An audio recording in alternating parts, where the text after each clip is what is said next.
Okay, I'm going to get started. What's up? I'm Dmarz. I'm going to be showcasing not only my ability to make puns, but also how you can control your information flow using TEs. I'm going to give you a little bit of a story for why applications need to control their information flow. I'll briefly mention how you can use TEs, but the rest will be left to your imagination. So first I'll sort of motivate why MEV should be part of the modular stack. I'll then go through a story of two OFAs, which stands for order flow auctions. And then lastly, I'll talk about what do. So MEV in the modular stack. So why did we invent the modular stack? We as in the community and Celestia. But it doesn't align with the ethos of the space to have everything be monolithic and controlled by one person. That one's pretty obvious. Cars aren't monolithic. High performance machinery does not all get controlled by one person and have interfaces that aren't able to be swapped in or swapped out by other people's products. And then lastly, division of labor. If we specialize between different teams, then someone working on DA or someone working on consensus or settlement or execution are all able to benefit from each other. So how's it going? I would say largely it's going great. This is a screenshot from Conduit's Rollup as a Service UI. There's a bunch of other Rollup as a Service providers as well. And it's pretty awesome. You have like 4 options already, or 3. You can pick between 2 different stacks. You can choose multiple different settlement layers and execution layers, as well as data availability layers. If you were to be building a blockchain about 4 or 5 years ago, what you probably would have done is went to Go Ethereum and forked it, or you would have used the Cosmos SDK, which is also a bit more modular than forking Go Ethereum. So although it's going great, pressure is definitely growing in certain parts of the stack. So on March 14th, this is an example of a high transaction revert rate on Base. On this date, I don't know what it was, some type of NFT drop or something, but over 20% of the transactions landed on chain were reverting. We dug into this a little bit and we discovered that a large portion of these transactions were on-chain searching. On-chain searching can basically be described as, we can compare it to L1. So on L1, when you're trying to execute an arbitrage, you send a transaction to a block builder. That transaction basically either succeeds or it reverts. All modern block builders will just remove your reverting transaction if it reverts. This allows you to basically compute a bunch of prices off chain, do some execution, and then let the block builder take care of it. We don't have this though on L2s, or honestly most of the modular stack. So what's happening is searchers are basically encoding their arbitrage functionality into their smart contract, and they're just pressing that button like a shit ton. They just keep hitting it all day. You can think, so what they do in the contract is essentially they will check between multiple different pools. They will see if there's an arbitrage. If there's not, they revert. That revert then lands on chain. These chains are quite scalable at this point, though. So we're seeing about 2 cents for a revert on a bunch of rollups, Base, OP, and many others. Which if you think about it, just to make $1 profit, you can essentially try 50 different times to press this button. What happens then if transaction fees go even lower? Can you try 1,000,000 times just to make $1? So yeah, this leads us to the conclusion that if you don't have an efficient auction off-chain, then your auction moves on-chain. And this basically is the motivation for why we think this meme should have an MEV layer inside of it. Cool. So before you want to just slap another layer on this diagram and say like, oh, we'll just take whatever OFA the market decides, whatever mempool, whatever block builder, I'd like to take you through a little story of why this like ad hoc composition doesn't work as well as you'd think. And so disclaimer, I am not commenting on the security model of these components or their implementation. My lens is purely compositional. Okay, so let's start with the user, Alice. She wants to trade on some type of chain. We'll call it Explode. She's looking to trade long tail assets, as the kids call them. So yeah, she just sends a transaction and profits, right? Well, no, there's like a bunch more complexity, especially for chains with a lot of on-chain volume. but I'm not here to mansplain you the transaction supply chain all over again. But I'll walk you through some options. So first, you might go through like a Telegram bot. Somehow that ends up at a block builder. You don't really know. You just like type some words in a keyboard and suddenly your trade like maybe or maybe isn't on chain, which, yeah, the rules there aren't very transparent. The other option is like an in-wallet swap, maybe like where you hold your private key, gives you a little pop-up that's like, hey, we trade better for you. But you, again, don't really know how that gets to the block builder, nor do many other people know how that flow gets routed. The other really popular option, order flow auctions. There's actually like multiple in production.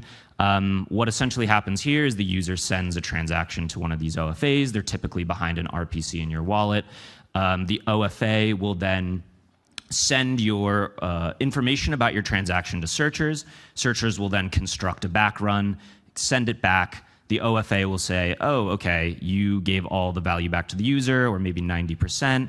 They'll then pass it on to the block builder. The rules there are a little bit more transparent because there's like actual open source code and public rules, but they're mostly socially enforced at this moment.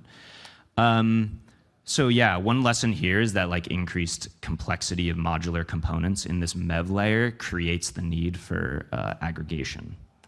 So because of all this complexity, there's been a bunch of people that have tried to make this simpler. So one example is an OFA multiplexer that exists. It makes a ton of sense. Like if you want your user to get the best refund, you might send it to like multiple venues. But like, let's dive into this. So, you know, there's a hypothetical one called MEV reducer. It has this rule where I send my transaction through, and it reveals this information to the searcher, but you don't want the searcher to front run you, right? If they have the entire transaction, they could just grab it, front run it, send it to a builder. Now the user's actually worse off. So what they do is they send fake transactions so that the searcher doesn't actually like know which one is real. Searchers try to backrun all of these. Only the ones that are real end up on chain. There's another one, MEV distributor, another hypothetical one. It only reveals partial transaction information. So potentially Alice is like swapping some token pair and the size, but it doesn't tell you which direction. So now the searcher has to send a backrun for the one direction and the other direction. So that's really great, but this multiplexer will then send it to both of these. And if you're a smart searcher, what you can do is you can just watch both of them. You see a fake transaction in the first case, you then query the API on MEV distributor to see if it's there. Oh, it's not there. That's the fake one. You grab the full one, you then search it here. Boom, you see that that's the real one because it's also in the other OFA. You can also do this in the reverse way too. But the point here is that both of the security models of these end up weakened because of the fact that we're trying to compose these two mechanisms off-chain. So yeah. Composing order flow auctions resolves to the worst security for both of these order flow auctions. Here's like my Tumblr-esque take of this. Yeah, do not stack mechanisms into the modular stack, but rage against ad hoc composition. Okay, so what do we do about this? So option one, we could say, oh, this is like, you know, the status quo in permissionless auctions, and we should accept it. I think that's like actually a valid take that, you know, if the base layer wants to be maximally decentralized, we totally should advocate for like max competition on these things. But I don't think we should stop there, especially if we're trying to bring in, you know, the next 100 trillion users. That includes bots. So option two, build integrated applications. This is a meme from Neutron. The idea is you can essentially, if you have a rollup, you can own the entire stack. You know like which RPC the user is going to go to. You then make your sequencer such that it only accepts transactions from that RPC. And then you have like very tight control of where the information enters and exits the system. You then can do you can basically pick and choose any one of your OFAs that you desire, and that totally feels modular. So those are basically the two main options I think of, but there's probably some type of spectrum that exists here between permissionless auctions and integrated applications. And I think one of the like key observations from this tale of 2FAs that I just shared was that information leakage is the issue. So my contention is something in the middle is probably able to control information in like a permissioned or semi-permissionless setting. So yeah, what if we could control the flow of information across the stack? Then maybe it might look something like this. We just have more boxes, like cool. And I didn't draw a box around the settlement layer because I'm still a bit confused what a settlement layer is. So what technology do we have to put inside? What technology can we use to wrap these boxes up with another box? The first thing you might grab in your toolkit is ZK. If you have been around for any of the presentations today, you might see how that's an issue, though. This doesn't work well for multi-party compute or private global state, which is exactly what we're doing. There's multiple different parties involved. Maybe if this is, yeah, I mean, it's hard to even imagine like what a DEX is without multiple parties. The next thing you might reach for is MPC, and I think that's like a totally valid option. The problem is it's not speed-wise, it's not really here yet today. We've actually done a bunch of research where we did like an MPC back-running bot at our Flashbots research, and I think it was like 20 seconds or something to compute a back run, which is like quite slow. And definitely not suited for L2s at the moment. And then as well, you have this like K of N trust assumption, which was talked about earlier. And then, misformatting. So shill alert. I think someone said we haven't been saying the word shill enough, so I'm trying to help identify where I'm shilling. At Flashbots, we think TEs are the answer, obviously. So we think that if you could put these different components in a TE, then you're actually able to control the information flow between them. And this gives us a bunch of the properties we want. It's fast, it's private, it's cheap. Some cool ideas you could think of doing with this new technology.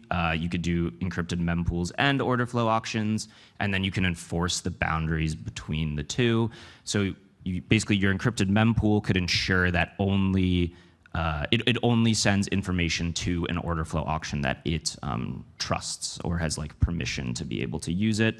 And I think that's super cool because as we saw with that other order flow auction scenario with the tail of the two OFAs, there's no way for us to control the information between those two.